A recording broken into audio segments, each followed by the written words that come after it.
ben Lubach. Ik ben Arjen. Ja, ik ben meteen gaan zitten. We hebben heel veel te doen. Eerst eventjes, voor degenen die vandaag te horen hebben gekregen dat ze zijn geslaagd. Weten jullie wat in de vorige zin het koppelwerkwoord was? Nee? Nou, gefeliciteerd, want dat hoef je vanaf nu nooit meer te weten! Goed.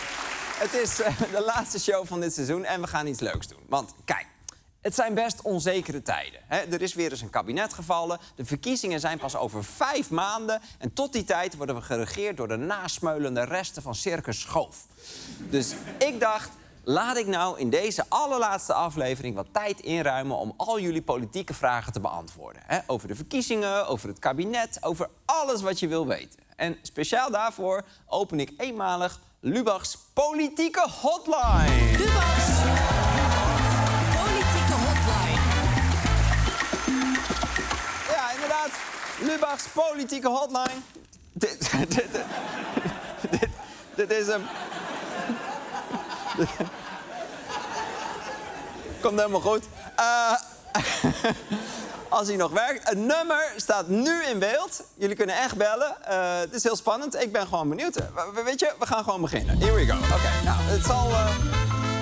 Even kijken, het zal mij benieuwen. Even zien. Daar is de eerste beller. Even kijken, hoor. Hallo met Arjen, wat is je vraag? Ja, hallo. Ik wilde vragen, die ene jongen van Volt, hoe heet die ook alweer? Laurens Dassen? Ja, dat was hem. Dankjewel, hè. Joe. Oké.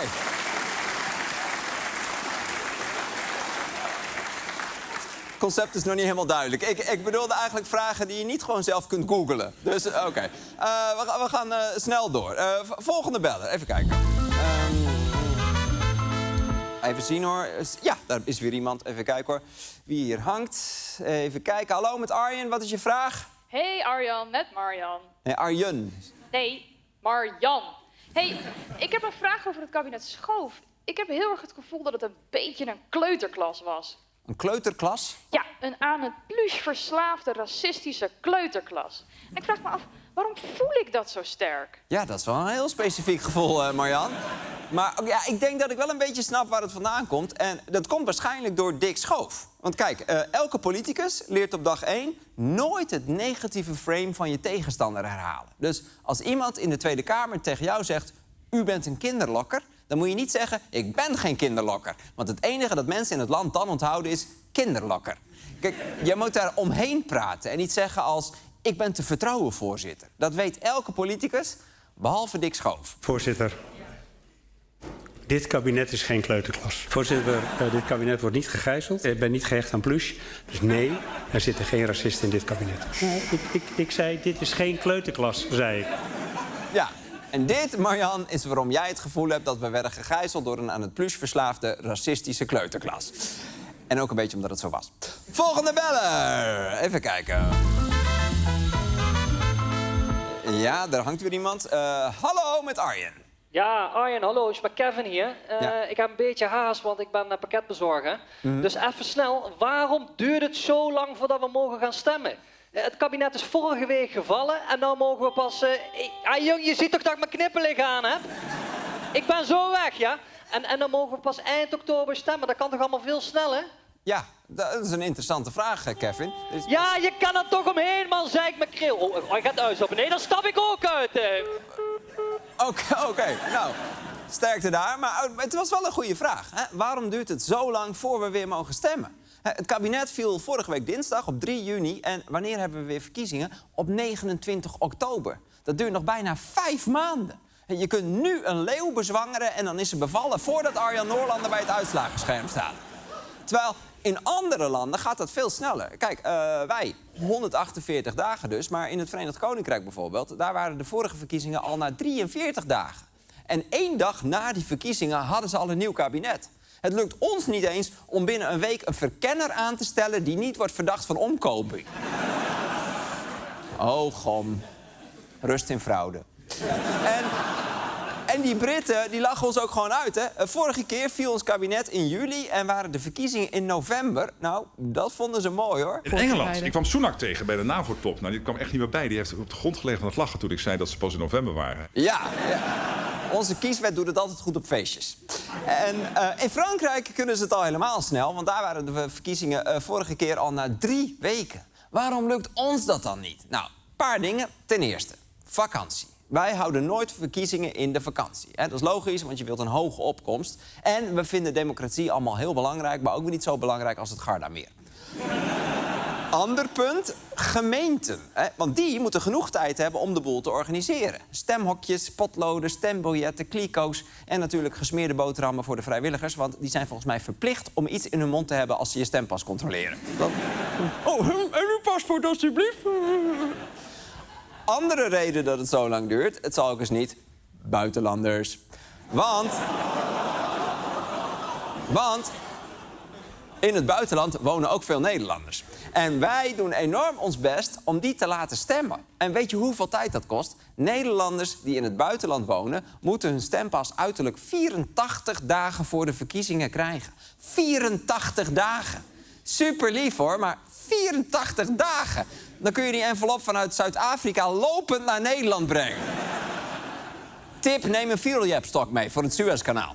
Nou, in bijvoorbeeld Duitsland doen ze dat bij tussentijdse verkiezingen niet... omdat ze vaart willen maken. En dat klinkt voor ons ook wel slim. Want 1, wij hebben de laatste tijd alleen nog maar tussentijdse verkiezingen. En 2, waarom zouden we 84 dagen gaan wachten op mensen... die niet eens meer in Nederland willen wonen? Ik bedoel, jij zit lekker in het buitenland. Wij zitten hier met een demissionair kabinet. Maak van die 84 dagen gewoon 30 dagen. En als dat te kort is, ja, dan had je misschien niet een B&B moeten beginnen op de Noordpool. Is er nog een reden? Arme mensen op de Noordpool. Dus nog een reden, nieuwe partijen. In Nederland vinden we het heel belangrijk... dat er altijd een nieuwe partij of een afsplitser van een afsplitser van een afsplitser... van Joost Eertmans aan de verkiezingen mee kan doen. Zo belangrijk dat we 86 dagen hebben vrijgemaakt... zodat nieuwe partijen zich kunnen aanmelden. Bijna 3 maanden. Dat is heel sympathiek, maar je kunt ook zeggen... je kan het hele jaar door een partij oprichten. Als het kabinet valt, ben je gewoon te laat. Waarom zouden we 86 dagen uittrekken... zodat de Partij voor de Opportunisten nog kan denken... oh ja, verkiezingen, hé, lachen. Waarom? Terwijl andere landen precies het omgekeerde zeggen. Na de val van een kabinet mag je juist geen nieuwe partijen meer aanmelden. Misschien is dat wel een goed idee. Doe maar lekker mee aan de volgende verkiezingen. Over een jaar waarschijnlijk.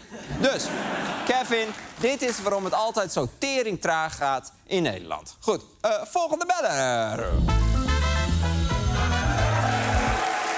Ja, even kijken hoor. Wie hebben we hier? Hallo? Hey Kanje, je spreekt met Karin. Hoi Karin, wat is je vraag? Hey, hoi. Ik vroeg me af, wat heb je aan vandaag? Gewoon een pak? Oh, een pak. Ja. Heb je het niet warm? Ik dacht dat jij op donderdag altijd lekker je jasje uitdeed, Arjen. Ja, nee, ja, dat is Diep Duik Donderdag, maar dit is Lubach's Hotline. Ja, Lubach's Hotline gaat door.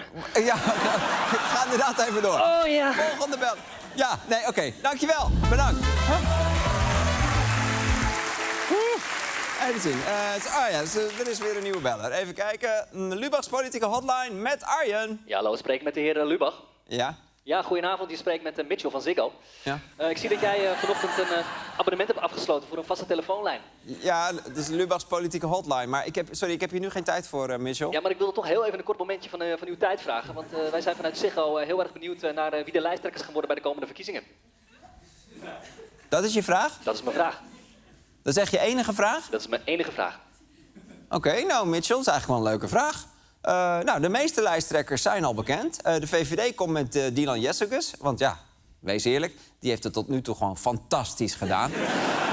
Dan de lijsttrekker van het CDA. Die gaan door met Henry Bontebal. En ook de BBB komt met een oude trekker naar het Binnenhof. Caroline van der Plas. Bij de PVV... Bij de PVV was het even spannend, maar de leden zijn eruit. Wilders heeft weer unaniem op Geert gestemd. Maar bij sommige partijen ligt het nog open, zoals bij NSC. Ze staan op 1 zetel in de peilingen, maar toch plaatsten ze gisteren zelfs een vacature voor een nieuwe lijsttrekker. En dat is gek, want hun huidige leider, Nicolien van Vroonhoven, heeft al gezegd dat zij het graag wil doen. Maar deze week zei ze opeens dit. De leden gaan natuurlijk in de eerste instantie over. Ik moet mijn ei ook nog leggen. Wilt u het ook echt? Ik ben op dit moment nog mijn ei aan het leggen. Ze is haar ei nog aan het leggen, oké. NSC gaat sowieso opgegeten worden door BBB. Nou, terwijl Van Vroonhoven nog even doorbroedt, zit iemand anders er al op de azen. Kamerlid Diederik Boomsma denkt serieus na over lijsttrekkerschap NSC. Ach, Diederik. Heeft u nou zelf ook sombere gedachten? Bel 113. Praten helpt. Maar... Wel een beetje lullig van Boomsma om zichzelf naar voren te schuiven... terwijl de partijleider er nog over nadenkt om door te gaan. Mevrouw Van Vroonhoven zei dat ze nog een ei aan het leggen is over het lijsttrekkerschap. Heb ik gelezen. Wilt u dat zij het wordt? Ik heb geen eieren. Wat hebben zij met eieren?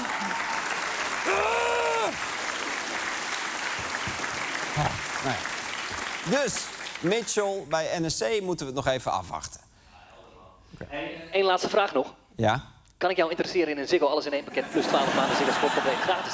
En als je snel beslist krijg je nog 40% korting op een Ziggo sanitair pakket voor extra snel internet in je badkamer en je wc. Zullen we dat doen? Nee, gaan we zeker niet doen. Dankjewel. Volgende bellen.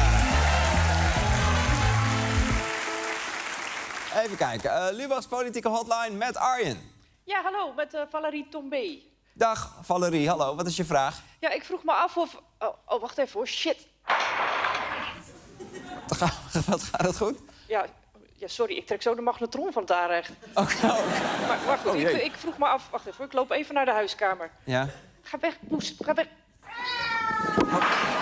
Jezus. Valerie, ben je oké? Ja, au. Hallo? Hallo, oh, ja, daar ben je. Ja. Ja, ik vroeg me af, waarom valt het kabinet zo vaak? Is dat normaal? Of zijn ze de laatste jaren extra onhandig? Ja, dat is een goede vraag, Valerie. Heel veel sterkte daar. Waarom valt het kabinet zo vaak en gebeurt het vaker dan vroeger? Nou, ik heb dat gevoel ook, maar voor de harde feiten gaan we even naar het grote scherm. Want daar staat tekst te weer.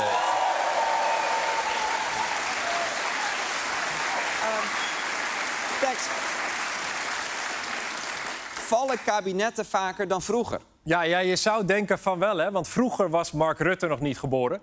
Maar ja, laten we even kijken. Kijk, dit zijn alle kabinetten van na de Tweede Wereldoorlog. Even kijken, hier is kabinet Schoof. Dat weten de mensen misschien nog wel. Wat hebben we nog meer? Kabinet Den Uyl. Of het kabinet De Kwaai. Dat zat vol met goochelaars, blijkbaar. En dat zijn 32 kabinetten in totaal. En van al deze kabinetten heeft precies de helft de eindstreep gehaald. En de andere helft is gevallen. Wow, zoveel. Ja, en vroeger vielen kabinetten ook. Hè? Wat dacht je van het kabinet Marijnen? Lilian Marijnen of Jan Marijnen? Nee, Victor Marijnen. Oké. Die was premier in de jaren 60, maar dat liep dus niet goed af. Paleis Soestdijk verwachtte bezoek van de minister-president. Premier Marijnen kwam hierheen om aan Hare Majesteit de Koningin het ontslag aan te bieden van zijn kabinet. Dat het in een reeks van vergaderingen niet eens was geworden over het te voeren radio- en televisiebeleid. Wat? Het radio- en televisiebeleid? Ging dat erover dat ze allemaal met zo'n stemmetje moesten praten op het journaal? Nee, daar ging het bepaald niet over. Maar wel over commerciële televisie, want dat was toen nieuw. Oh, dat klinkt niet heel belangrijk. Nou ja, ze wilden het verbieden. Klinkt toch wel belangrijk. Ja. Maar wacht even, tekst. Ik zie toch ook heel veel groen daarboven. Ja. Dus vroeger haalden kabinetten vaker de eindstreep. Nou, dat lijkt zo, maar veel van die oude kabinetten, dat zijn tussenkabinetten. Dat heb je als het kabinet gevallen is en de overgebleven partijen nog even samen doorgaan. En als we al die tussenkabinetjes weghalen, dan hou je dit over. Dit zijn de echte kabinetten. En dan zie je opeens, ja, ook vroeger viel het kabinet heel vaak. He, zoals het kabinet van 8-2, dat viel al na 8 maanden. Wauw. Waarom heet het dan niet het kabinet van 8 maanden? Ja, weet ik niet. Dat weet ik niet. Ik weet wel dat Dries van Achter van tevoren al geen zin in had. Want die wilde met de VVD regeren, maar hij moest met de PvdA. Daar had u vast enorm veel zin in. Daar had ik totaal geen zin in. Ik had met de PvdA in het kabinet Den Uyl 73, 77 zoveel problemen gehad. En met Wiegels VVD was het zo gezellig. Zo gezellig. Dus dit kabinet viel omdat Van Acht het niet gezellig vond. En die wilde liever in kabinet Atje voor de sfeer 1. Nou, of het tweede kabinet Lubbers bijvoorbeeld, die is ook gevallen in 1989. En weet je waarover? Reiskostenforfait. Reiskostenforfait? Ja. Wie is fait? Niemand. Nee, het ging over het reiskostenforfait. Dat is een soort belastingvoordeel voor woon-werkverkeer. Had geen big deal hoeven zijn. Maar de VVD gebruikte het reiskostenforfait als een smoesje om het kabinet te laten vallen. Dus dat is echt een gezellige VVD-traditie. Ja. Werkreis op werkreis op werkreis. Ja. Precies. Ja, en trouwens, de vrouw van premier Lubbers vond het ook niet zo heel erg dat het kabinet viel. Goedendag, mevrouw Lubbers.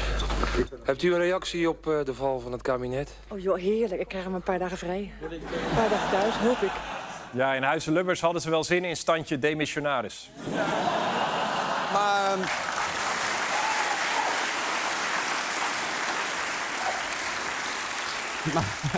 Maar tekst, oké. Ze vielen vroeger ook wel eens. Ja. Maar sinds deze eeuw is het toch echt wel extreem, toch? Ik bedoel, Balkenende 1. Toen met de LPF. Dat ging toch meteen fout? Ja, klopt. Ja, dat ging al binnen 3 maanden mis vanwege ruzie. Dat vertellen deze LPF-kamerleden. Het scheelde weinig of de borden waren inderdaad door de Kamer gevlogen. Ja, ik geloof dat de doperten aan het behang kleefden. Ja. We hadden tot nu toe spaghetti gehoord. Oh, spaghetti, sorry. Ja, dat was het ook. Hoe komt hij nou bij doperten? Ja, dat is een van de vele vragen die we nog hebben over de LPF-tijd. Ja. Maar ja, er is deze eeuw ook een kabinet geweest dat wel de eindstreep haalde. Namelijk Rutte 2, met de VVD en de PvdA. Dat is een combinatie waarvan Dylan Jessicus nu zegt, dat nooit. Maar Rutte en Samson die stonden er iets anders in. Hier, moet je kijken. Wow. Hoe gezellig. Zo gezellig, zou Van Agt zeggen. Ze staan keihard te lachen, terwijl Rutte volgens mij gewoon weer bonnetjes aan het wegtoveren is. Ook een soort goochelaar, eigenlijk. Ja. Maar toch even. Dat is toch nu toe dan het enige kabinet deze eeuw dat het heeft gehaald. Dat zegt toch wel iets? Ja, nou ja, officieel klopt dat. Maar we hebben deze eeuw ook 2 kabinetten gehad. Kok 2 en Rutte 3, die de eindstreep eigenlijk al hadden gehaald, maar die een paar weken voor de verkiezingen zijn afgetreden vanwege een schandaal uit het verleden. Namelijk Kok voor Srebrenica en Rutte voor het toeslagenschandaal. En dat was heel slim toen van Rutte, want dan kon hij daarna zeggen, oh, toeslagenschandaal? Nee, dat was iets van het vorige kabinet. Zijn ze nog voor afgetreden? Ja, dus die 2 kabinetten hebben het eigenlijk gewoon gehaald. En als je dat meeneemt, ja, dan valt het best mee. Hè? Dan leven we nu niet in de eeuw van de ruzie. Ach man, hou je bek. Ja, doe even normaal. Oh, ik zie... ja. Nou, ik heb nog wel een patroon ontdekt. Alle kabinetten met een nieuwe partij erin, een partij die korter dan 5 jaar bestaat, die zijn gevallen. Allemaal? Ja, dus die met NSC en BBB. En eerder de PVV en de LPF, de PPR en DS70. Allemaal gevallen. DS70? Is dat een voetbalclub? Nee. Wat ging nou mis? Nou ja, dat had onder andere te maken met het stemgeluid van een van hun ministers. En dan had de man het nadeel van een buitengewoon zware trompetstem. Als hij sprak, dan kon je dat zeer ver horen. Hij loeide door die Kamer heen over die loonpolitiek. Loeien? Dat lijkt me vervelend. Mij ook, ja. Nou, dus conclusie. Vallende kabinetten zijn van alle tijden, maar pas wel op met nieuwe partijen, want dan val je sowieso. Pas ook op met de VVD, want die laten het kabinet vaak expres vallen. En zorg vooral dat het gezellig is. Dankjewel, Tex. Ga door. Tot de volgende verder.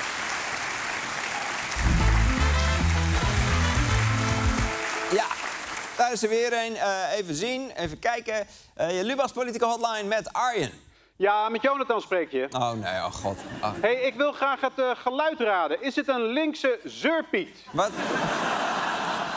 Jonathan, we doen helemaal geen geluid. Ja, ik hoor het weer. Ja.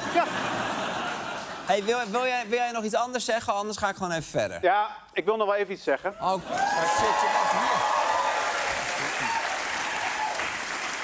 hier. Wat? Zo, dit is even wat handiger. Hoezo heb jij geen broek aan, joh? Ja, wat? Dit is het einde van het seizoen. Dat mag ik. Heel raar. Maar wat wil je? Nou ja, ik zat een beetje mee te kijken en ik vind het echt op zich heel goed hoor wat je allemaal doet. Mensen een beetje dingetjes uitleggen over politiek. Maar als jij nou eerlijk bent, hè? Ik bedoel ook dat verhaal van die Lange daarnet. Tex heet die, ja. Tex, ja. Die liet ook zien, het is alleen maar ruzie. Wat bedoel je met het? Nou ja, democratie. Want terwijl als je naar andere landen kijkt, ook historisch, dan zijn we hier wel echt heel erg moeilijk aan het doen. Jij gaat nu voor een dictatuur pleiten? Nee. Nou ja, kijk, ik bedoel... Kijk, nou ja, het is wel echt ontzettend makkelijk als gewoon 1 iemand de leiding heeft. Weet je wel, wij denken echt van zo ontzettend moeilijk. Ik bedoel, in Saoedi-Arabië, hè, daar hebben ze niet eens een... Nee, maar daar hebben ze niet eens een woord voor demissionair. Nee, daar is de koning de baas. Dat moeten we hier niet willen, denk ik. Weet ik niet. Of Turkmenistan. Denk je dat ze daar een woord hebben voor Nicolien van Vroonhoven? Nee.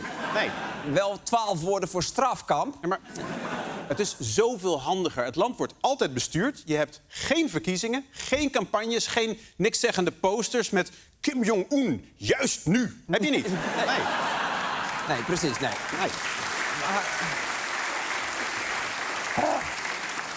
En denk nou even na. Waarom zou het volk de slimste keus maken? Ik bedoel, kijk ze nou. Die zijn ook niet in een ketel met economisch inzicht gevallen, toch? Nou, dat is wel mijn publiek, hè? Ja, maar precies, het is jouw publiek. Jij bent de baas, zo gaat het hier. Je gaat niet over elke grap stemmen, toch? Nee, jij bepaalt. Ik bedoel, dat geeft orde, dat geeft stabiliteit. En dissidente redacteuren, die worden afgeknald. Dat is 1 keer gebeurd. Ja, maar Eén keer. Ja, 1 keer. Maar je hoeft dus geen sorry te zeggen. Dat is de prijs die je betaalt voor een goed werkend systeem. Ik bedoel, kijk naar Singapore. Toch? Altijd dezelfde partij aan de macht. Economisch top. Superschoon. Je kunt daar van de grond eten. En het is nog lekker ook. Maar Jonathan, jij weet toch ook dat het altijd misgaat, een dictatuur? Ja, jij wil echt per se democratie? Nou, oké. Gaan we dit programma ook democratisch maken? Nee. Gaan we stemmen? Ja, kijken of je dat nog steeds zo leuk vindt. Nee, dat hoeft niet. Oké, even. Iedereen, wat is handig? Nee. Ja, iedereen die wil dat Arjen de baas blijft, die gaat zitten. En iedereen die wil dat ik de baas word, die gaat staan. 1, 2, 3. Ja, kut. Nee, ik heb gewonnen. Ja, maar dit bewijst weer zo mijn gelijk. Mensen zijn te dom om een goede keus te maken. Oké, tot ziens. Jonathan van der Dreven. Dankjewel. Hier bellen. Wij gaan hier door. Even kijken hoor, wie we hebben hangen. Even zien. Hallo met Arjen. Hallo Arjen, hey, ik zit al een tijdje te kijken, maar wanneer komt nou dat gedeelte met die filmpjes? Die filmpjes? Wat? Ja, dat is mijn lievelingsgedeelte van de show. Dat zijn die grappige filmpjes over dat je een autoverzekering moet kopen of wasmiddel of zo. Nee, ja, dat hoort was een laatste officieel niet eentje bij met het zo'n programma. supermarkt. Wat met zo'n supermarkt met Frank Lammers erin. Ja, Nee, ja, oké. ging helemaal stuk, joh. Hoe kom je erop? Ja. Dat hoort niet bij het programma. Oké, we gaan dat wel even doen, ja? Dan ben ik daarna weer terug. Zullen we dat doen? Ja, René, dat met die filmpjes begint. Kom je eraan? Tot zo, Arjen. Oké, tot zo allemaal. René, je komt nou van die play op die filmpjes kopen. Ja, wij gaan er even tussenuit. En natuurlijk blijven onze lijnen open van de politieke hotline. Dus blijf kijken!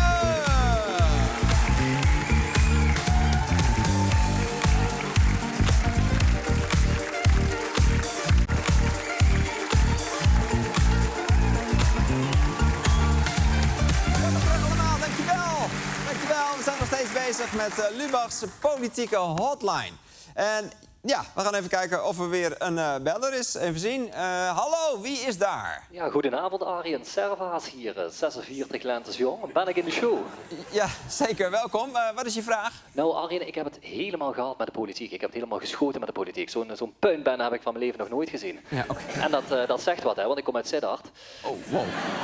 En ik wil dus heel graag stemmen op iemand die het totaal anders gaat doen. Gewoon een frisse wind, een nieuwe leider. En wie moet ik dan hebben, denk je? Ja, dat is een goede vraag, Servaas. Nou, vorige keer stemden mensen natuurlijk massaal op Wilders. Maar bij de volgende verkiezingen krijgen we misschien wel een nieuwe grote ster. Want veel mensen zijn teleurgesteld in de politici die nu aan het roer staan. En die blijven dus hopen op een nieuwe leider. Iemand die alle problemen zo bam oplost. Bij elke verkiezing denken mensen weer, ja, dat is hem. Dat is onze verlosser. Waar iedereen het opeens over heeft. Dat is Nederlands hype in bange dagen. En die nieuwe hype gaat dan als een raket in de peilingen. Haalt vaak heel veel zetels en een verkiezing later is hij weer vergeten, omdat er intussen alweer een nieuwe verlosser is. En dit patroon zie je vooral sinds de opkomst van Pim Fortuyn. Die stond op een gegeven moment op 29 zetels in de peilingen. Al waren er ook mensen sceptisch, zoals deze scholier. Het volk wordt verblind door entertainment. Ja. En ze hebben dus eigenlijk niet door dat ze massaal op een roze Berlusconi gaan stemmen. Een roze Berlusconi. Ik haal dat altijd bij de bakker. Ja. Mag ik 1 roze Berlusconi en een grote kaneel Hitler? Nou, dat is een vaste bestelling op zaterdag. En Fortuyn...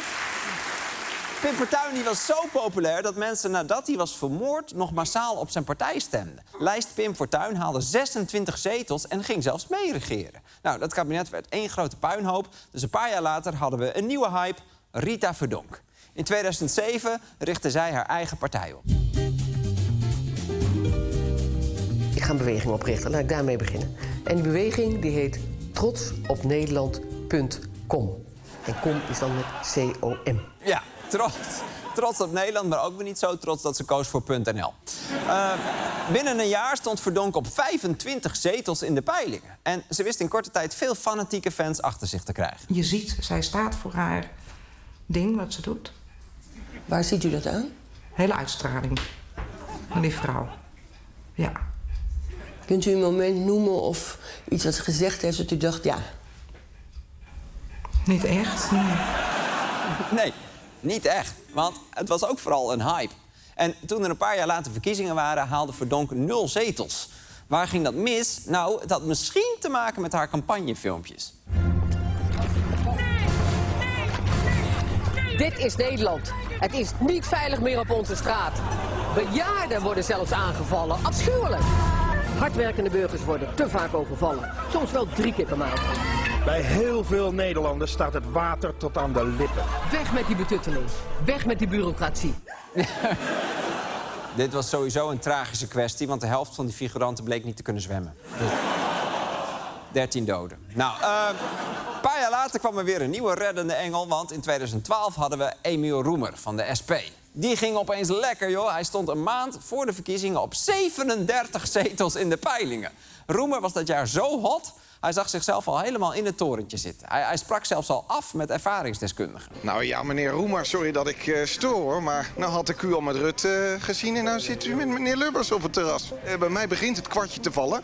Want u bent zich aan het inwerken als premier. U bent tips aan het vragen aan de... Je hebt ook alles meteen in de gaten. Zou het een goede premier zijn? Ja, dat laten we nou bij een pilsje houden, joh.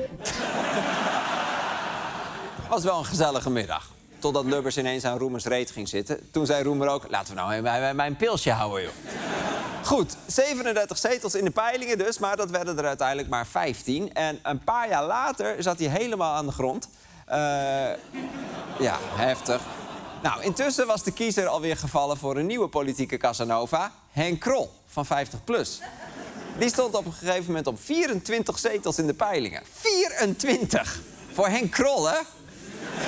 Dat is leuk voor Henk. Maar ook jammer voor Henk, want er waren toen helemaal geen verkiezingen. 4 jaar later wel 4 zetels. Nou, scrollen we door naar 2018, want toen zaten we opeens met dit. Hij staat te dansen op het podium. Thierry, mag ik even kort vragen? En misschien nog wel meer. Wat is het een geweldige avond. Ja, die verkiezingen vielen precies in de SBS-dansmarathon. Een jaar later won zijn partij de Provinciale Statenverkiezingen met meer dan 1 miljoen stemmen. En ook Baudet beloofde gouden bergen. Wij gaan een nieuwe generatie opleiden en we gaan de huidige leiders vervangen en verslaan. Ja, grote woorden. Even kijken, wat doet hij nou ook alweer? Dit is de Real Roots 30 vleesbox. Dus 199 euro, is enorm afgeprijsd. Hij zit nu in de maaltijdboxen. Prima, prima. Door naar 2023, nieuwe verkiezingen, nieuwe hype. Wat is hier gebeurd? Vragen wij ons ook nog steeds af, ja. Nu was dus alle hoop gevestigd op Caroline van der Plas. Zij werd in 2023 veruit de grootste bij de Provinciale Statenverkiezingen. En weer geloofde iedereen, nu gaat echt alles veranderen. Wat betekent Caroline voor jullie? Ja, super.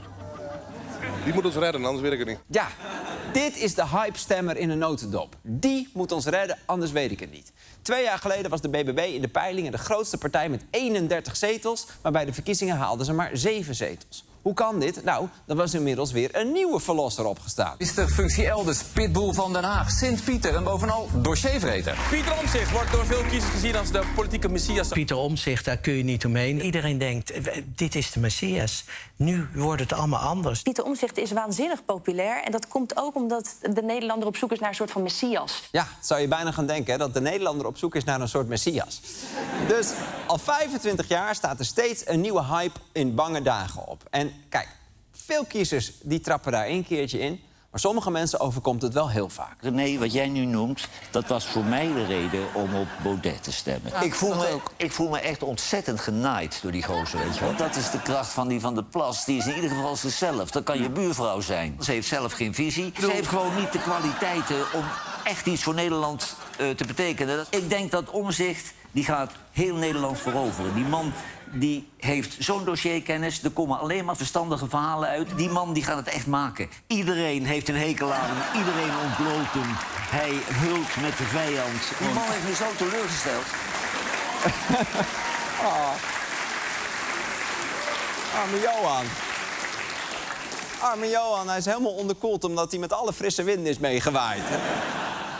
En zo gaat het dus altijd. Oké, nou, ik vind een helder verhaal, Arjen. Hey, mag ik nog vragen die Ingrid Koeradi? Wat de fuck, hing jij gewoon nog steeds aan de lijn? Ja, ik dacht hij gaat wel ophangen, maar dat deed hij niet. Dus. Nee, jeez.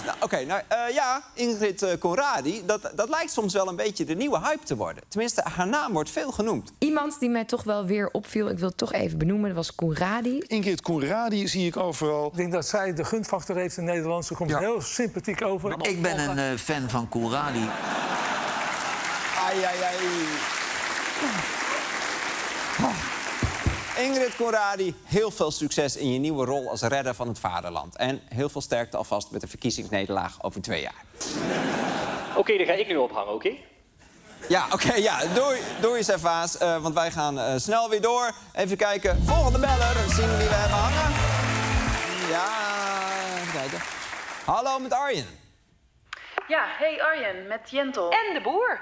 Ja, met Jentel en de boer dus. Wat leuk, Jentel en de boer. Oh, wat leuk. Hebben jullie ook een vraag? Ja, niet over politiek, maar over ons. Ja, want wij waren toch laatst te gast bij jou, weet je nog? En er stonden toen backstage, in onze kleedkamer stonden allemaal instrumenten. En wij hebben daar toen, omdat het moest van jou... Omdat dat moest van jou, een noot gespeeld. Ja. En daar zou jij dan nog wat leuks mee gaan maken. Maar ja, goed, inmiddels is dit de laatste show van het seizoen. Ja, dat klopt inderdaad. Dankjewel. Bijna vergeten, want inderdaad, de gastenkleedkamer... die hangt inderdaad vol met muziekinstrumenten. Kijk, hier zijn ze.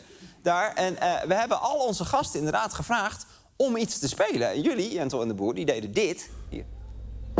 Kijk, een basnoot. Wie was er nog meer? Richard Groenendijk. Hier, luister maar. Hartstikke goed. En Sting, die was er vorige week. Die wilde ook per se meedoen. Kijk. Sting heeft gewoon accordeon gespeeld. Hartstikke leuk. Nou, mij leek het leuk. Ja, dankjewel Sting. Ja, dank je. Mij leek het leuk om het seizoen samen met alle gasten af te sluiten. En dat gaan we nu doen, want dit was de show. Dit was Lubach, ik was Arjen. Heel veel plezier met je zomer. We zien elkaar in september. En dit was het hele seizoen.